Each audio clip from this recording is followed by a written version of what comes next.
Welcome to my random thoughts for Sopranos Season 5. You may notice that I am in my normal studio. I'm not out on location. For the past 3 random thoughts videos, I've been going out to an interesting Sopranos related location that's within a convenient drive for me. I tried thinking about some good ones related to Season 5 that were near me. Couldn't find any good ones. I thought about going to the restaurant Bar's Landing, which was mentioned in the show. It was in the Many Saints of Newark, and that was where Meadow drove her all-new Chevy electric pickup truck to during that most recent Super Bowl commercial. But it's right near a highway on the Jersey Shore, and it's Memorial Day weekend right now as I'm filming this, so I would be interrupted by a lot of cars, and I don't want to be that weirdo just filming in a parking lot outside a restaurant. Enough of me blabbing. Let's get into Season 5. Since this is random thoughts, as always, I like to start with the random section. So let's start with a truly random observation. I think this little scene holds the record in the whole show for the most times the word egg is said in a 1-minute time span. I'll take an egg. You want an egg? Bobby, make my nephew an egg. I don't want an egg. Make us a couple eggs. You and Tony Egg again. Tony Egg. Tony B. Also, speaking of eggs, Tony's Gumar offered to cook him eggs right before her unfortunate kitchen accident. How about some egg beaters and Tabasco? And Adriana also offered to cook Christopher eggs, one of the last scenes where we saw the two of them together. You want some eggs? Connection? Probably not. I like the irony of the FBI warning playing on screen to a room full of mob wives. Notice how they show the FBI warning full screen, then cut to everyone looking right at the screen in the room like it's pointing right at them. This whole scene gets funnier every time I watch it.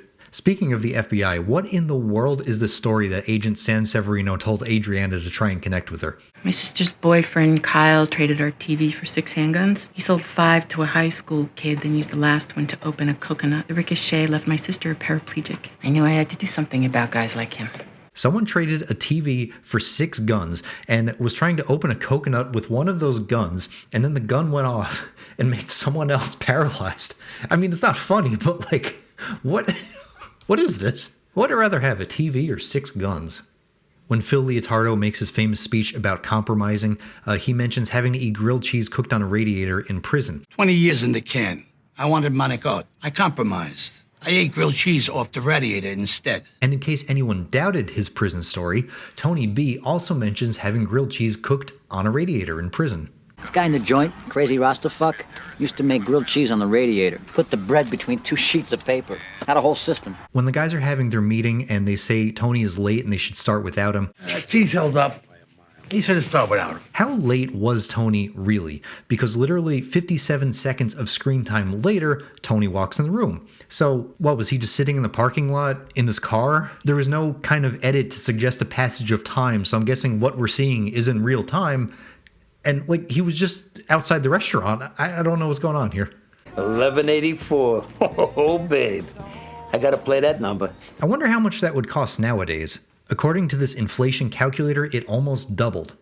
Wow. Okay, if 1,000,000 zeros can be written on the front and back of a sheet of paper, how many sheets of paper do you need for a Google of zeros? If anyone's curious what the answer is to that math question that AJ's tutor asks him, the answer is, you know what? Forget that. What I'm more wondering is why in the world is his tutor teaching him this? No one has ever used that kind of information in their everyday lives. Seeing as how the tutor leaves the minute their hour is up. You leaving? Hour's up. I think this guy is just taking a well-paying gig from a rich family and doing the bare minimum.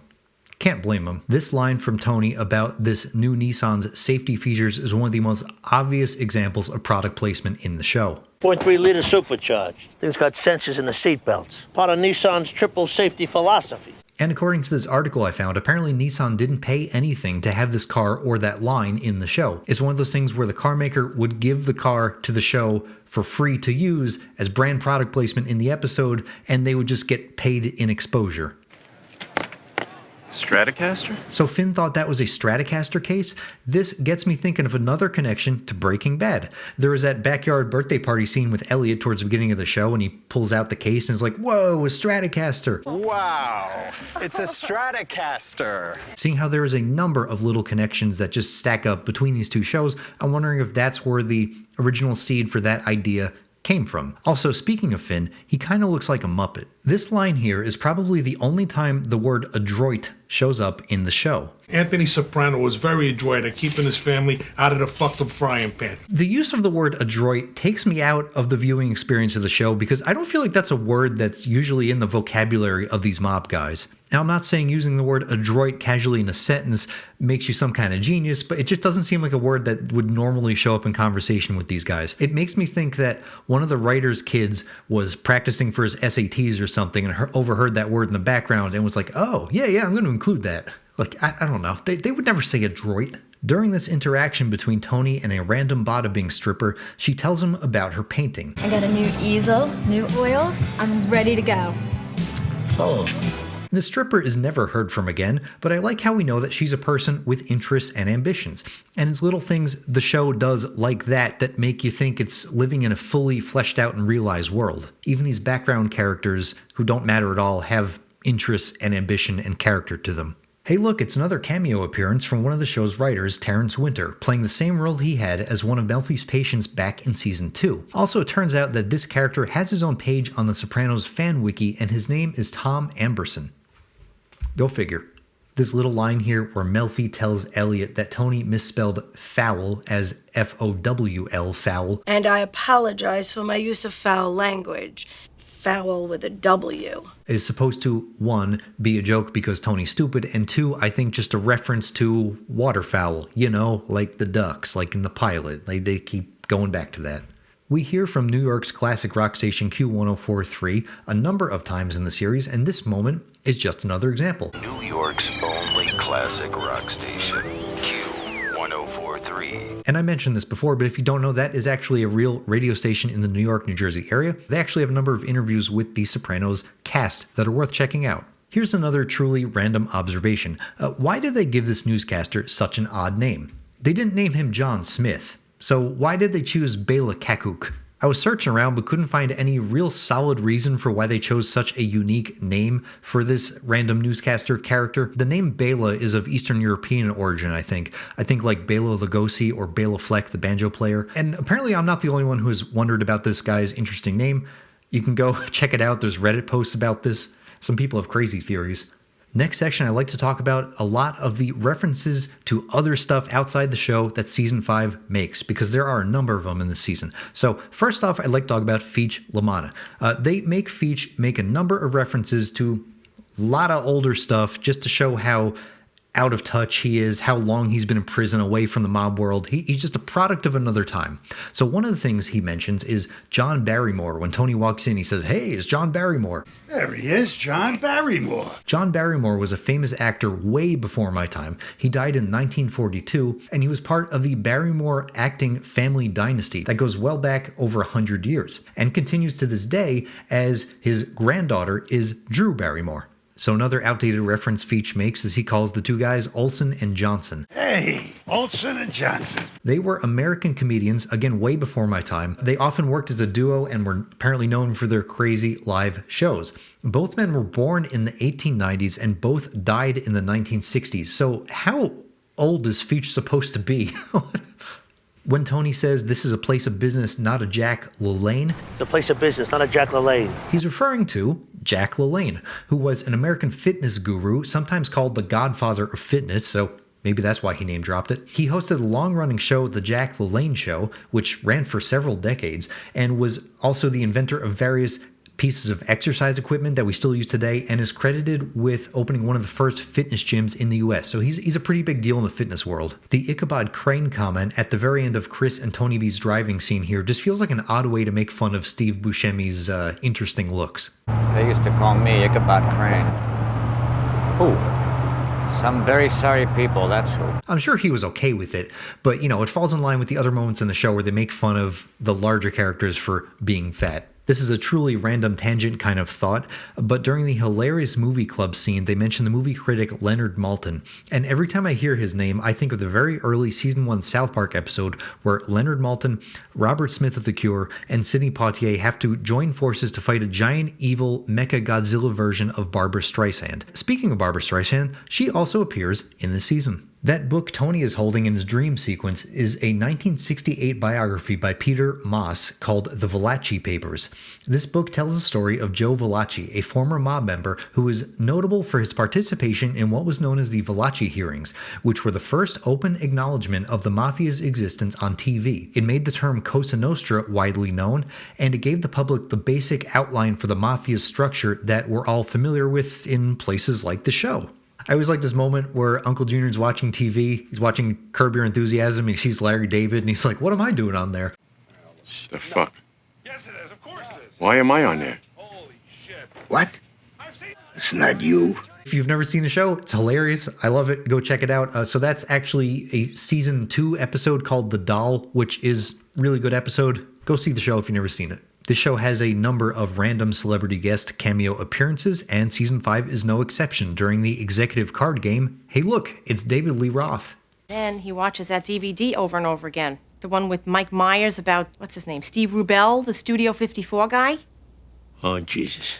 The Mike Myers DVD Carmela refers to is the 1998 film called 54, telling the story of the rise and fall of the famous Studio 54 nightclub in New York City. I haven't seen this movie, but I'll add it to my list because I always like following up on references to things that I haven't seen. Next, I'd like to talk about the filming and the editing and the general production choices for Season 5. I'm not alone in saying this, I don't think, but Season 5 is not my favorite season of The Sopranos. If I were to rank them, I would put this at the bottom. A bad season of The Sopranos is still better than your average show. I still enjoy season 5, but if I'm ranking this, it's not my favorite season. There's something about season 5 that just feels a little more empty and boring compared to other seasons, and it's always hard to put my finger on exactly why that is. One reason could be that there's something about the way a number of these scenes are directed and staged that just feels kind of empty. Like, it's obvious to me that these are just two actors talking on a sound stage set somewhere. A big portion of season 5 ends up, for me, just being something I call people talking in rooms. There's so many scenes that it's just two actors,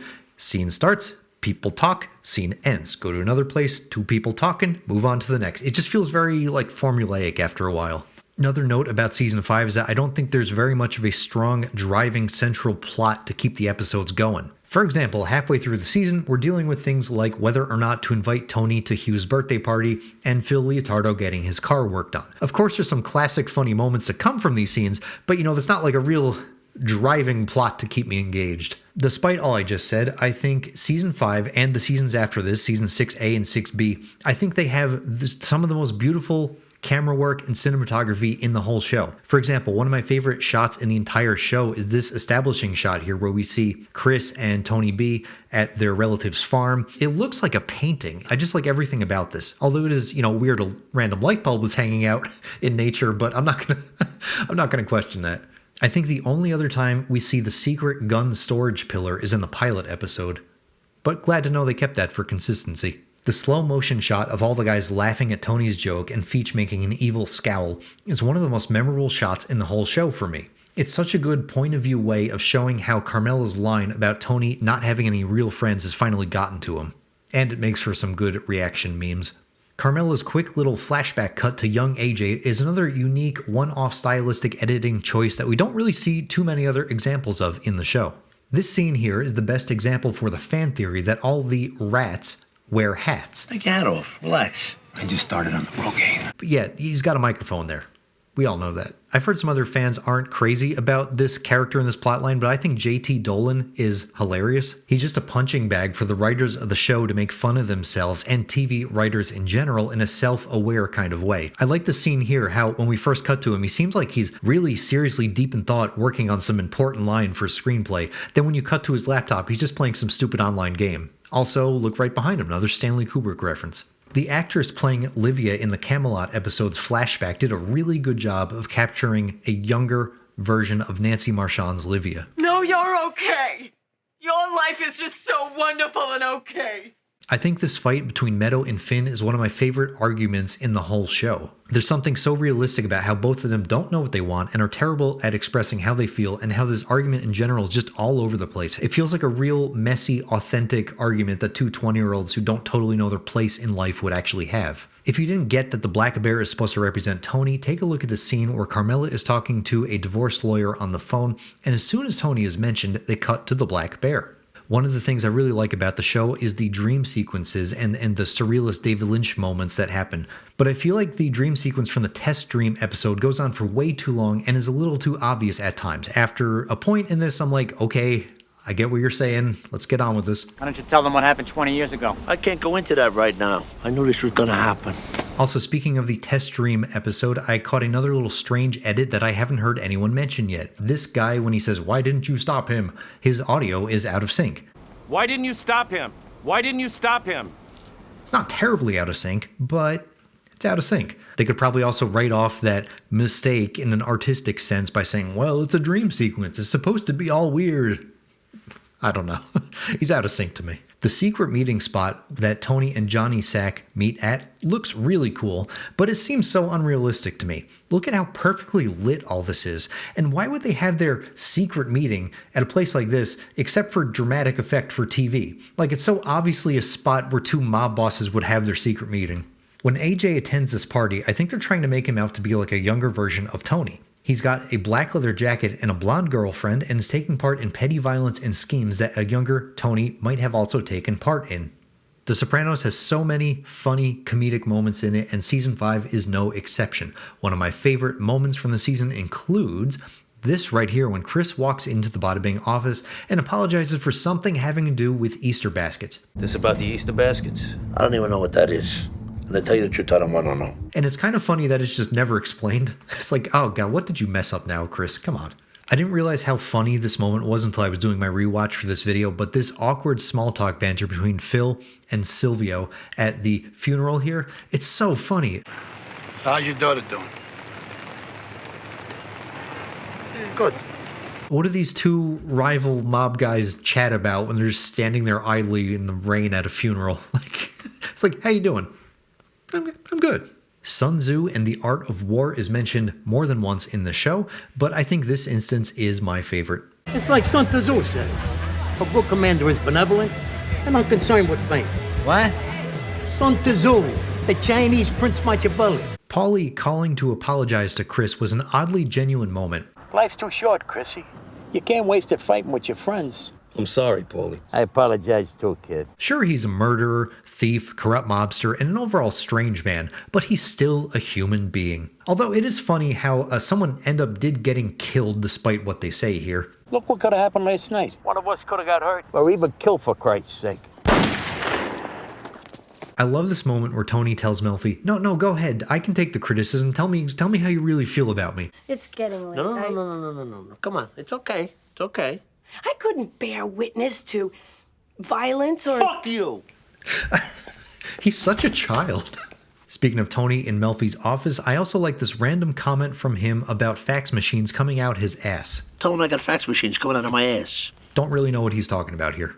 Kind of like Chris's Easter baskets. This scene of Vito, Chris, and Paulie talking to Tony B is just so silly. Why do you want to do this shit? So you could touch a bunch of strangers? Why do pissing, shit, and fucking all happen within a 2-inch radius? Everybody asks that, Paulie. There's no answer for it. They're all sources of pleasure, though. And everyone is just spouting absolute nonsense and just unhelpful advice to him. Word to the wise. Remember Pearl Harbor. I love how subtle it is here that Johnny Sack is making fun of Tony for being fat. You can see it all in his face before he even says anything. How's Jenny like the car? She loves it, but she hasn't driven with me yet. With her knees, she has a little trouble getting into the seat. And lastly, for the comedic moments, every time Artie appears in Tony's test dream is just hilarious to me. See what I tell you, the best, huh? I love how he's like, oh, she's really good, right? It's also interesting in a character sense because that's Artie as a representation in Tony's mind, because this is a dream that Tony's having. And it just shows you where Artie stands in like a hierarchy sense in Tony's mind. He's just kind of his friend that he screws over and wants to sleep with his wife. And typical Tony Soprano kind of stuff. Well, that's about all I've got for today. If you stuck around to this point in the video, thank you very much. I appreciate it as always. And stay tuned because I will have more Sopranos Random Thoughts videos for you in the near future. Until next time, folks, goodbye.